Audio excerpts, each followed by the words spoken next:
The rain tapped softly against the tall glass windows of the Okonkwo mansion, but inside there was no warmth, only silence. Mr. Anthony Okonkwo, a billionaire known across Nigeria for his real estate empire, sat alone in his massive living room, dressed in a plain kaftan, staring at the photo of his wedding day. His face, once full of pride and power, was now lined with confusion. Something didn't feel right. He had money, he had success, he had a family, but why did everything feel so fake? His wife Mirabelle only smiled when he gave her new jewelry.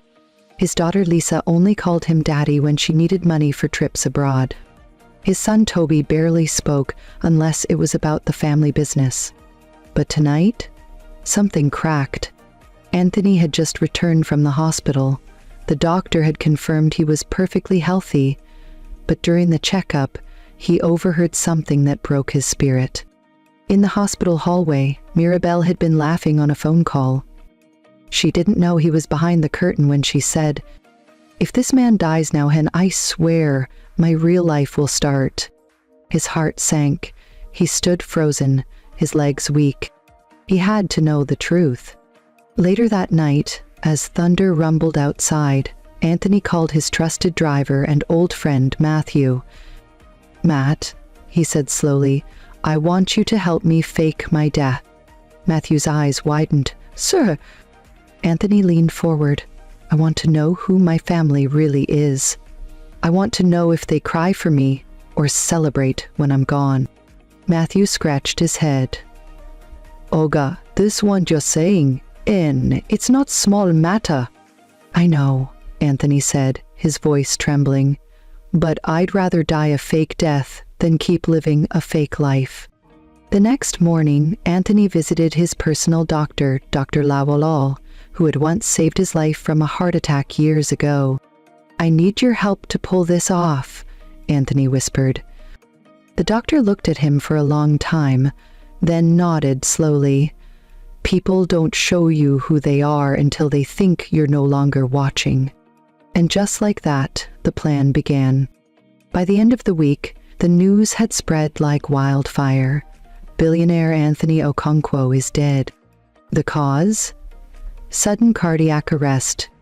A private burial was scheduled. The family, friends, and the media all mourned. But what happened inside that mansion after the death would shock the entire nation. 3 black Jeeps parked outside the Okonkwo mansion the day after the billionaire's supposed death. The house was filled with guests, dressed in black lace and dark agadas. Mourners came with low voices and long faces, offering shallow condolences to the family. But inside the master bedroom, behind a locked door, a different kind of scene was playing out. Mirabelle Okonkwo, now a widow, stood in front of the mirror, adjusting her black wrapper and dabbing fake tears under her eyes. She wasn't crying, she was smiling. She applied red lipstick, humming softly to herself. Behind her, her best friend Ngozi watched with suspicion. "Mirabelle," she said, arms folded, "your husband just died yesterday. Why are you dressing like you're going for Owambe?" Mirabelle scoffed and turned. "No, baby, I beg spare me. That man died long before he stopped breathing. Do you know how many years I've wasted being his prisoner in this golden cage?" Ngozi raised her eyebrow. But still what?" Mirabelle cut in, laughing quietly. "I gave him children. I gave him my youth. And what did he give me? A cold house and a boring life. This is my freedom party, my dear. Tonight I drink to my new life." Downstairs, Lisa was scrolling through her phone. She posted a black and white photo of her father with the caption, "R.I.P. Daddy, forever in our hearts." But she wasn't crying either. Toby was in the study, already making phone calls to the company lawyer. "Yes," he said calmly, feet on the desk. "I know the will hasn't been read yet, but let's be realistic. I'm the first son. We all know who the empire belongs to now." Meanwhile, in a dusty back room in Enugu, Anthony sat with Matthew and Dr. Lowell, watching it all unfold on a hidden camera feed. His hands trembled slightly as he saw Mirabelle pouring red wine into 2 glasses, one for herself, the other for— "Wait," Anthony said, squinting. "Who is that man?" The camera showed Mirabelle opening the door and letting in Peter, Anthony's company's financial director. Tall, smooth-talking, and always lingering too long during board meetings. "Peter," Mirabelle purred, handing him a glass. "To new beginnings." Peter clinked glasses with her and laughed. "To freedom, my darling widow." Anthony's heart broke. His wife, celebrating with another man while the rest of the world mourned. "She didn't even wait a day," he whispered. Matthew touched his shoulder gently. "Olga, are you still sure you want to continue this?" Anthony wiped his face with a trembling hand. "Yes. Let's keep watching. I want to see how far they'll go." And far they would go, because by morning, Lisa would list Anthony's antique Rolex on eBay for millions. Toby would order the driver to start preparing documents for company takeover, and Mirabelle would call the lawyer and ask when she could access the life insurance funds. But none of them knew. The dead was watching. The mansion was still draped in black ribbons, but inside, darkness had nothing to do with mourning. It had been just 3 days since the billionaire's death, yet the living were already rearranging his empire like vultures around a carcass. Lisa stood on the staircase in high heels and a silk blouse, her phone glued to her ear. "Yes, I said $10,000, she said, rolling her eyes. "The watch is authentic, vintage, and belonged to my late father. It's a collector's item, and I want full payment in crypto." She turned to the housemaid and snapped, "Where's the Gucci bag I told you to bring? The one Daddy gave me when I turned 18? I want to list that next." Meanwhile, in the private study, Toby sat across from Barrister Okeke, the family's longtime lawyer. "We can't open the will yet," the lawyer said, adjusting his glasses. "Your father stated clearly it must only be read 30 days after his death." Toby leaned forward, his voice cold. "My father is dead. The company can't wait for ghost instructions. I want my name on all the board accounts, now." Barrister Okeke sighed. "Mr. Toby, with all due respect, that's not how legal matters work." Toby's smile vanished. "Then maybe we need a new lawyer." Back in the hidden room in Enugu, Anthony Okonkwo sat frozen, his eyes glued to the screen. "They're eating my flesh while I'm still breathing," he muttered. Matthew nodded grimly. "The woman you loved, the children you raised." "Dear strangers," Anthony whispered. "I died the moment they stopped loving me." But the betrayal wasn't done. That evening, a shiny black Mercedes pulled into the mansion. The gates opened wide, wider than ever for Mr. Peter, the financial director, and Mirabelle's new lover. She met him at the door in a silk wrapper, her perfume strong enough to choke loyalty. "You look beautiful, Widow Okonkwo," Peta smiled, stepping inside. "Call me queen," she replied, laughing. "The king is dead. Long live the new reign." They sat by the dining table, once reserved for family dinners, and discussed things that made Anthony's blood boil from miles away. "I've been thinking," Mirabelle said, sipping red wine. "Why don't we change the company name to Mirabelle Global Holdings? Something that reflects the future, not the past." Peter chuckled. "Your husband's memory isn't even cold." "Neither was his heart," she replied. "He gave me a life of money, but no passion, no fun. I don't owe him tears." Outside the house, Mama Chinye sat alone under the mango tree, holding a candle and praying in Igbo. "May God punish every evil tongue," she whispered. "May the dead rise when lies grow legs." Inside the room in Enugu, Anthony wiped his face. "I trusted them with everything," he said. "My heart, my empire, my name." "They've buried you alive, sir," Matthew said quietly. "What are you going to do?" Anthony sat up slowly, his voice calm but heavy like thunder behind the clouds. "I'm going to haunt them while I'm still breathing." The morning sun peeked through the clouds, casting golden rays on the Okonkwo estate. But there was no warmth inside the mansion, only the chill of greed thickening like smoke. Mirabelle stepped into the office of Mr. Audu, the family's insurance agent. Her all-black outfit hugged her body perfectly, paired with a luxury handbag and diamond earrings. You would never guess her husband had just died. "Madame Mirabelle," the agent said politely, "how may I help you today?" She gave a practiced sigh. "It's about my late husband's policy. I'm here to file the claim." Audu frowned slightly. "Already? The funeral is barely over." She smiled faintly. "Life must go on, Mr. Audu. We have debts, and my children need stability." Audu opened the file. "You're listed as the sole beneficiary. N$900 million, tax-free." Mirabelle's eyes glinted like a thief at night.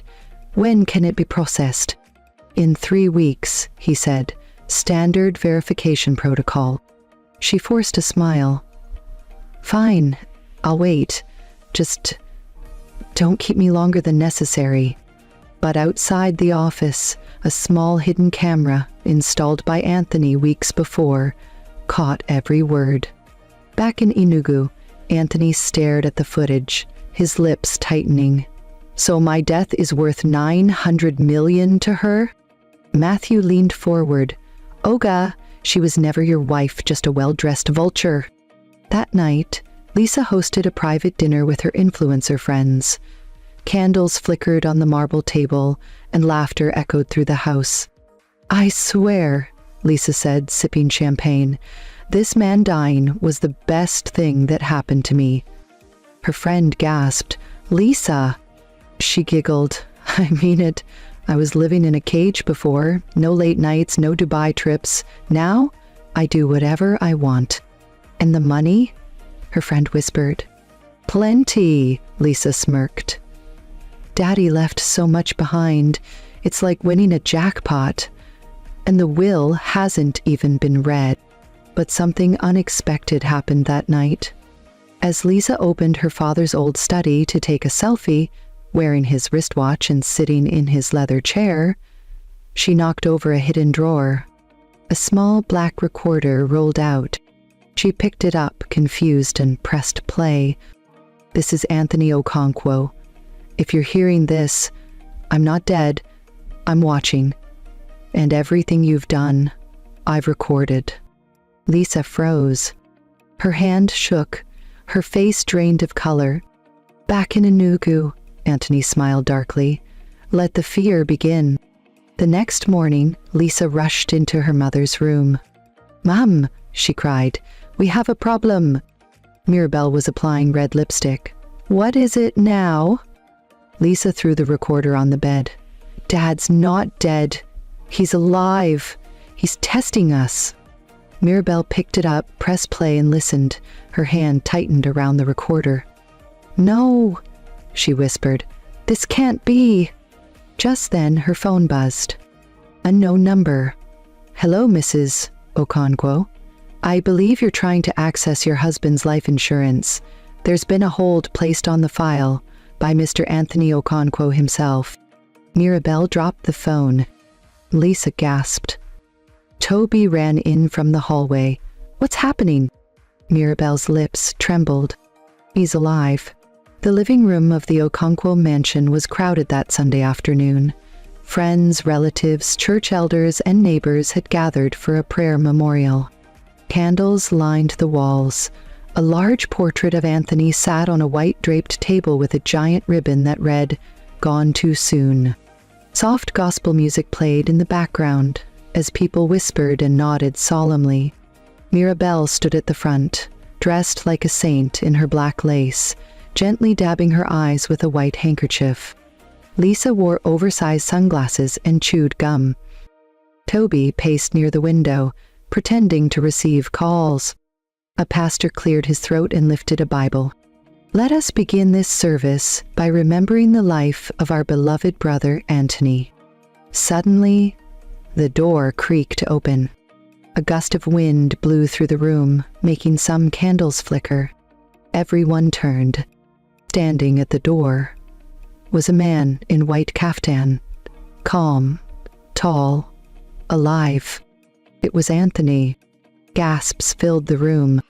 Chairs scraped. Someone screamed. One elderly woman fainted instantly. Lisa dropped her drink. Mirabel's hand began to shake. Toby backed up slowly like he had seen a ghost. "Jesus!" someone shouted. "Is that the dead man?" another whispered. Anthony stepped in slowly, his footsteps echoing across the marble floor. He looked around the room, face blank, eyes sharp. "Good afternoon," he said. "I heard you were praying for my soul." No one moved. Mirabel dropped to her knees. "Anthony, is this real? Are you alive?" He walked closer, alive and disappointed. Lisa stammered, But we saw your casket." "It was empty," he replied coldly, "just like the loyalty in this house." Pastor dropped his Bible. "My God, it's a miracle!" Anthony turned to the guests. "Thank you all for coming, but I don't need prayers. I need answers." He faced his wife. "Tell me, Mirabel, why were you planning parties with Peter the same night I died?" Mirabel's lips trembled. "It's not what it looks like." "Oh, really?" Anthony pulled a remote from his pocket and clicked it. A hidden projector on the wall flickered to life. Hinted footage began to play. Mirabel laughing with Peter, Lisa selling his things online, Toby discussing company takeover. Gasps spread like wildfire. The whole room was silent. Anthony turned to the crowd. "This is my family." Lisa tore off her glasses. "Dad, please." He raised a hand. "Save it. I gave you life. You tried to catch it." Toby stepped forward. "Look, it was a mistake." Anthony's voice rose. "Mistake? You forged documents. You wanted me buried faster than I could rot." Mirabel cried out. "I was hurt. I thought I lost you." "You never had me," he snapped. "You were too busy chasing my replacement." He turned to the crowd. "To everyone here, this is why I faked my death. To expose the truth." Silence. Then he dropped the final bomb. "I've changed my will. From today, my estate belongs to the only person who stood by me, Mama Chinyer's grandson, Ebuka. He is my legal heir." Gasps again. Lisa fainted. Toby shouted, "What?" Mirabel collapsed in tears. But Anthony turned, walking out the door just as calmly as he entered. This time, not as a ghost, but as a man risen with fire. The morning after Anthony's shocking return, the Okonkwo mansion was quieter than a graveyard. No staff, no guests, no light laughter in the kitchen, just silence. Mirabel sat alone in the once grand dining room, staring blankly at her untouched cup of tea. Her makeup from the night before had smudged under her eyes, and her wig sat crooked on her head. She hadn't slept. She couldn't sleep. The echo of Anthony's final words haunted her like a ghost. "You never had me. You were too busy chasing my replacement." She had gone from Billionaire's wife to a publicly disgraced fraud overnight. Suddenly, the sound of a car engine snapped her out of her thoughts. She rushed to the balcony just in time to see a moving truck pulling up.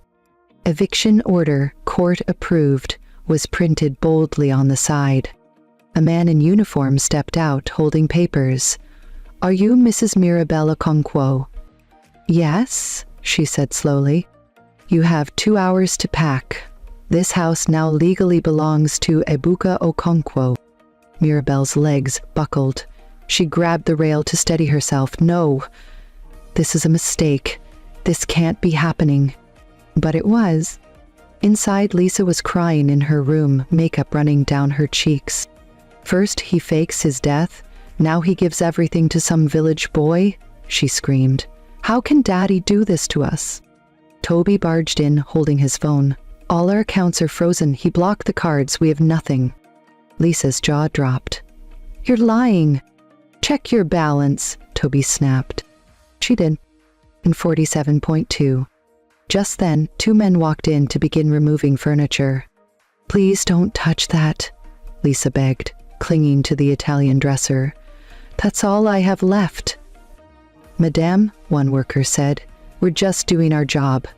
Meanwhile, at a modest house in Sur-Alaire, Anthony stood beside Ibuka, a quiet, respectful boy in his early 20s wearing clean trousers and a white shirt.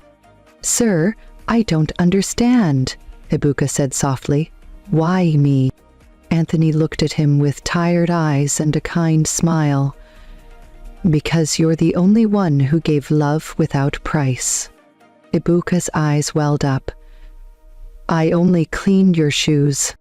"And in doing so," Anthony said, "you cleaned my soul." He handed him a brown envelope. "This is the deed to the mansion, and this," he pulled out a black pen, "is your future. Sign it, and I'll teach you how to lead the empire." Ibuka's hand shook as he signed. Back at the old mansion, Mirabelle was now standing barefoot in the driveway, bags piled beside her, watching as strangers carried out the last pieces of the life she once ruled. Lisa and Toby stood behind her, defeated, disowned, and disgraced. Just then, a black SUV pulled up slowly. The windows rolled down. Anthony sat in silence. Mirabelle ran forward. "Anthony, please." He looked her in the eye. "I loved you," he said. "You buried me with your greed." Then he rolled the window up, and the car drove away. Mirabelle collapsed to her knees, and for the first time since his death, she cried. Ibuka stood silently at the entrance of the Okonkwo mansion, the same place where he used to deliver firewood and clean shoes. Only now, the giant iron gates opened for him. He stepped inside slowly, wearing a clean blue caftan sewn just for the occasion. Behind him was Anthony, who watched every step with quiet pride. "From today," Anthony said, "this is your home. But remember, wealth doesn't change who you are. It reveals who you've always been." Ibuka nodded. "Yes, sir." Inside, the remaining staff stood in a nervous line. Drivers, cleaners, cooks. Some had mocked Ibuka in the past. Others barely noticed him at all. One of the drivers whispered to the head maid, "Nah, this one go lead us now. The firewood boy." The head maid glanced at him. "Quiet. The dead man came back to life for this boy. That means something." In the main hall, Barrister Okeke arrived with the final documents. "Congratulations, Mr. Ibuka. Everything is legally in your name now. Properties, business shares, accounts." Ibuka's hands trembled slightly as he took the folder. "Thank you, sir, but what if people don't accept me?" "You don't need acceptance," Okeke said. "Just purpose. The same people who laugh today will clap tomorrow, if you lead with heart." But not everyone was clapping.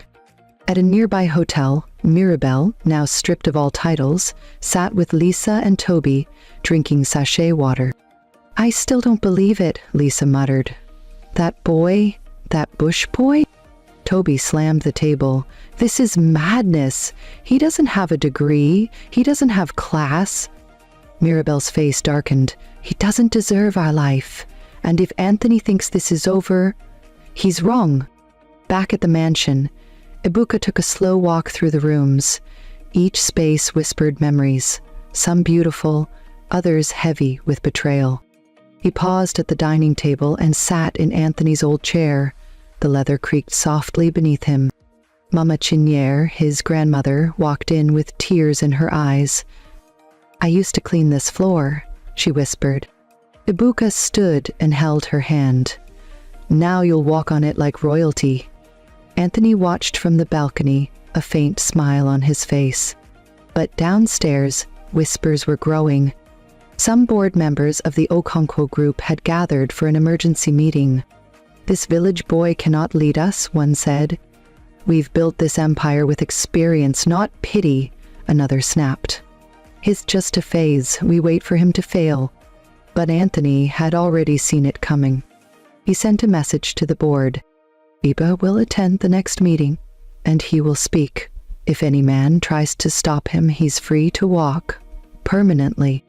Ibuka's test wasn't over. If he failed, the empire would collapse. If he succeeded, he'd become the most unexpected king in Nigerian business history. The boardroom of the Okonkwo Group Tower was sharp, silent, and cold like the inside of a vault. Its long marble table was polished to a shine. 12 chairs surrounded it. Chairs usually occupied by men who had worn suits longer than Ebuka had worn shoes. Today, those men sat stiffly, murmuring under their breath. And at the head of the table, wearing a dark navy suit sewn overnight by Anthony's personal tailor, stood Ebuka. He looked calm, but his heart was pounding. The head of logistics, Mr. Emeka, cleared his throat. "Mr. Ebuka," he said with a fake smile, "it's not that we don't respect your surprise appointment, but you must admit, leading a multi-billion naira company is not something taught in firewood markets." Laughter rumbled quietly around the table. Ebuka nodded slowly. "You're right, sir, but loyalty is not taught in boardrooms either. I watched how this empire was built, and I also watched how some of you planned to tear it apart the moment my father died." The room fell silent. Mr. Yenka, head of finance, leaned forward. "And what exactly do you plan to do with us, Mr. Ebuka?" Ebuka pulled out a folder. Audit reports, backdated embezzlement, secret side deals with competitors. Some of you stopped being loyal long before I arrived. Whispers erupted. "I didn't come here to play king," Ebuka said firmly. "I came here to protect my father's legacy. If you work with me, I will honor you. If you work against me—" He paused. "I will fire you." The silence was so thick you could hear paper breathe. Then, to everyone's shock, Anthony walked into the room, slow and steady like a lion checking his den. "I'm still alive," he said, eyes scanning the board, "but I'm done leading. The man you see before you is my choice, and my blood." Gasps. "Yes," Anthony continued, "Ebuka is my son. From a mistake I made in my youth, but a mistake I will never regret again." Ebuka's hands shook. He had never heard this before. But Anthony looked him in the eye. "You passed the test. Now carry the crown." One by one, the board members stood. Some bowed, others nodded reluctantly. Ebuka had won the room. But far away, in a low-lit bar in Lagos, Mirabel sat across from a dangerous-looking man in dark sunglasses. His name was Dogo, an ex-con and expert hacker. "Can you do it?" Mirabel whispered, sliding an envelope across the table. Dogo opened it and whistled softly. "Half now? Half when it's done?" "Exactly," Mirabel said coldly. "I want Ebuka's reputation destroyed," she hissed. "His name, his face, his everything. I want him crawling back to the village in shame." Dogo smiled. "Say no more. By the time I'm done, he'll wish he stayed poor." The final war had just begun. 2 weeks after the boardroom victory, Ebuka had settled into his new life. The mansion was running smoothly. Staff respected him. Anthony, though still quiet, watched him with pride. And in the city, whispers began to spread of a new kind of CEO, young, humble, and ruthless, with corruption. But far away, inside a dimly lit cyber cafe behind a mechanics shop in Ajegun, Dogo was at work. Multiple laptops, red energy drinks, code flying across screens. Target, Ebuka Okonkwo.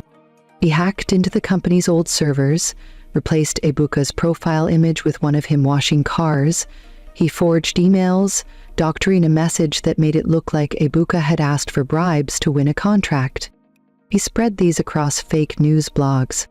Then came the final strike, a manipulated video. A clip of Ebuka talking about taking back power, twisted into something that sounded like a tribal insult. Within 24 hours, Twitter caught fire. Fake CEO.